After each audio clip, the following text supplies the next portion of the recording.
lumilipad. Paano nagkakaroon ng tsunami? Sasagutin natin. Representative Philippines. I know you, Carlos, and I know what these 2 golds mean. Because I've known from your first steps, since you liked to climb, since you've liked to reach further.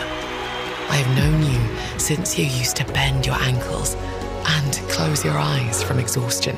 And I know how much it bothers you when things get out of line. I know you for your effort and your strength.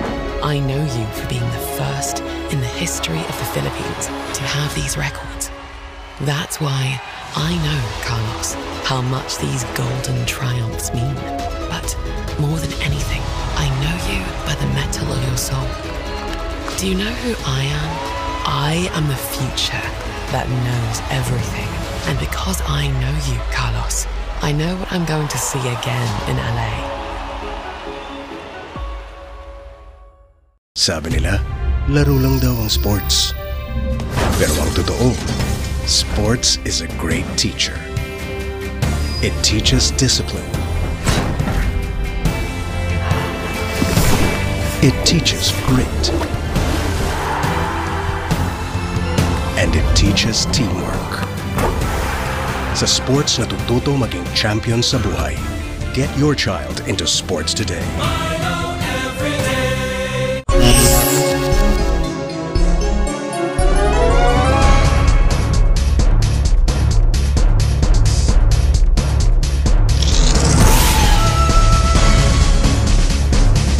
It's trivia time, ma'am! Ano ang mabilis na paraan para makita ang pagkakaiba ng isang alligator at isang crocodile? A. Posisyon ng kanilang mga mata. B. Hugis ng kanilang muso. Or C. Mga marka sa kanilang likod. Merong iba't ibang paraan para malaman ang pagkakaiba ng gator at croc. Ngunit ang isa sa pinakamadali ay sa hugis ng kanilang muso. Tamang sagot ay B. Ang muso ng mga alligator ay hugis U, bilugan at malapad sa dulo. Ang mga crocodile naman ay may mas mahaba, matulis at hugis V na nguso. Ang mga bibig nila ay may pagkakaiba. Kung makikita sa malapitan ang ngipin nila, mapapansin na ang mga alligator ay may overbite na nakatagong mga ngipin sa ibabang panga. Samantala, ang itaas at ibabang bahagi sa mga crocodile ay parang perlas na puti. Parehong miyembro ng Crocodilia order ang mga alligator at crocodile na nakahati sa 3 pamilya: Alligatoridae, Crocodilidae, Gavialidae.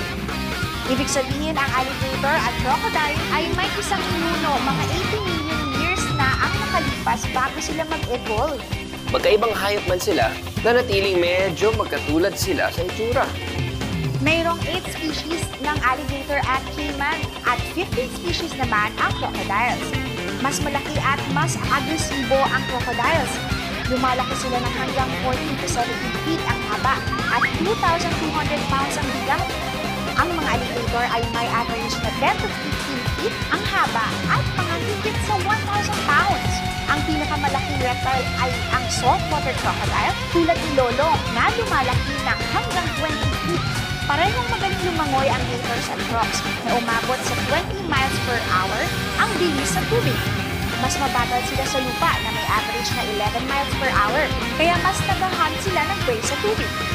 Kaya nilang pigilan ang paghinga nila ng 1 oras habang naghihintay ng biktima. Ang mga alligator at caiman ay matatagpuan sa North at South America at China. Ang mga crocodile naman ay matatagpuan lang sa southern tip ng Florida, Central America, northern tip ng South America, Africa, Asia at Australia. Ang pagkakaiba ng kanilang teritoryo ay ang mga crocodile ay karaniwang nakatira sa tubig alat, habang ang mga alligator ay sa tubig tabang.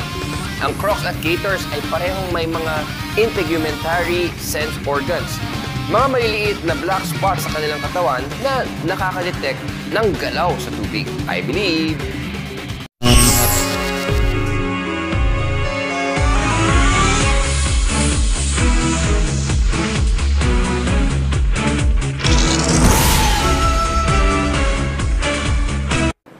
Naniniwala Naniniwala ang mga scientists na ang mga hayop ay pwedeng makaramdam ng mga lindol bago pa ito mangyari dahil sa pagbabago ng pressure. Habang gumagalaw ang lupa, sumisingaw ang gas sa ilalim nito. Dahil dito, ang mga lawa ay naglalabas ng kakaibang amoy dahil sa init. Noong 2009, sa Italia ay nawala ang mga palaka bago lumindol at lumitaw uli pagkatapos huminto ang pagyanig. Noong 2004 sa Indonesia, tumakas ang mga hayop papunta sa mas mataas na lugar bago tumama ang isang lindol at nagresulta ng tsunami.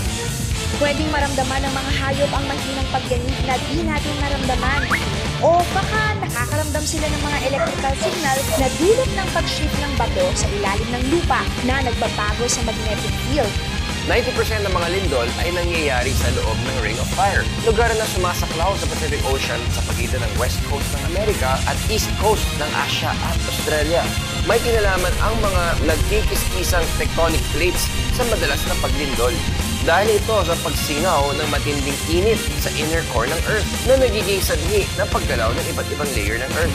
Ang crust at upper mantle ng Earth ay binubuo ng tagpi-tagping mga slab ng bato na tinatawag na tectonic plates. Ang mga gilid ng mga plate na ito ay lumilikha ng friction habang sila ay nagtutulokan sa isa't isa. Dahil hindi sila makapag-slide ng maayos, humihinto sila. Dahil dito ay nabubuo ang pressure hanggang sa tuluyang sumingaw ang energy sa mga earth-shaking na lindol. It's Trivia Time! Gaano karaming lindol ang naitatala sa buong mundo bawat taon? A. 5,000 B. 50,000 or C. 500,000? Ang sagot, C. 500,000. Humigit kung walang 100,000 ang maaaring madama at 100 ay nagdudulot ng pinsala. Milyon-milyong mas maliliit na pagyanig sa lupa ang hindi natin nalalaman. Ang Alaska ang pinakamalaking hotspot ng lindol sa US. May nadidetect na lindol kada 15 minutes dahil sa Pacific Plate na dumudulas sa ilalim ng North American Plate. Eh ano naman yung the big one? Ito ang sinasabing earthquake na nakatakdang tumama sa San Andreas Fault na tumatakbo mula sa northern hanggang southern California. May pressure na namumuo dito pero hindi pa masabi kung kailan lalabas ang pressure na iyon. I believe.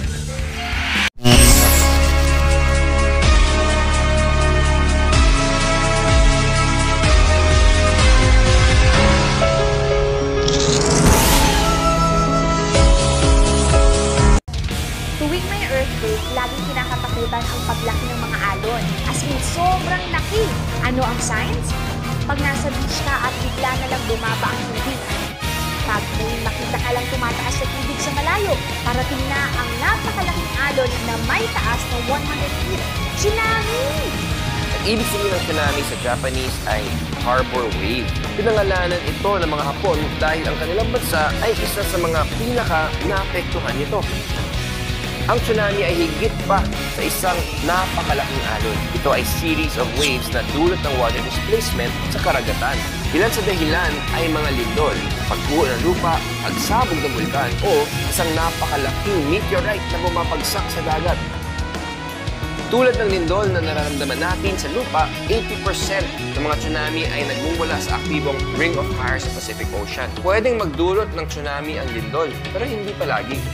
Kailangan magkaroon ng malaking vertical movement sa sahig ng karagatan para malaw ang tubig. Ang 9.0 na lindol sa Indonesia noong 2004 ay nagdulot ng pag-angat ng seafloor sa taas na 30 feet na kasing laki ng California. Sumama ito sa 11 na bansa at kumikiling ng 283,000 na buhay. Ang lakas ng lindol ay sinasabing may lakas na 28,000 atomic bomb. Di tulad ng lindol, matatansya ng mga scientists ang oras at lokasyon na tatamaan ng tsunami gamit ang impormasyon mula sa mga sea level monitoring devices. Pero maliit lang ang oras para magbigay ng warning dahil ito ay pwedeng gumalaw ng 500 hanggang 600 miles per hour sa ilalim ng dagat. Kasing bilis ng isang jet plane. It's Trivia Time! True or false? Ang alon ng tsunami sa ilalim ng dagat ay 1 hanggang 3 feet lang ang taas. Pwede mag-umpisa sa 1 foot ang isang alon at lumaki hanggang 30 feet. Parang imposible, pero ito ay totoo. Ang mga tsunami wave ay pwedeng dumaan sa ilalim ng bangka sa open water nang hindi napapansin. Ang tsunami wave ay gumagalaw sa buong kolong ng tubig mula sa sahig ng dagat papunta sa ibabaw. Mabilis ito sa ilalim ng tubig. Habang ang alon ay umaangat, nagsisimula itong bumagal. Pero hindi ito bumabagal ng buo. Ang harap ang unang bumabagal, habang ang dulo ay pwede pang gumalaw ng mabilis. Kaya nagmumukhang lumalaki ang tubig sa dagat. Sa oras na ang tsunami waves ay umabot sa beach, ang bilis nito ay humigit kumulang 60 hanggang 300 miles per hour. Mas mabagal kaysa sa tsunami sa ilalim, pero mas mabilis sa regular na alon na umaabot sa pagitan ng 5 to 60 miles per hour. Ang unang alon ng tsunami ay hindi malakas. Lumalaki at lumalakas ang mga susunod na alon. Ganon din ang distansya sa pagitan nito. Pwedeng mas mahaba kaysa sa mga regular na alon. Ang mga tsunami wave ay pwedeng tumagal ang pagitan mula 10 minuto, 2 oras o 1 araw. Kung abutan kayo ng tsunami alert, pumunta agad sa mataas na lugar at manatili doon hanggang sasabihin ng mga opisyal na ligtas nang bumalik sa baybayin. Kung abutan ka naman ng tsunami wave, humawak sa lumulutang na bagay at hayaan na alunin ka. Sana ay mapansin mo ang mga babala para maiwasan ito. Kung wala mga tectonic plate ay walang lindol, pero wala ring mga kontinente. Mabuti man at mapanira, ang lahat ng pangyayari ay may dahilan. Tayo rin ay may papel na dapat gampanan sa mundo na tutulong sa paghubog ito, lumipas man ang panahon. I believe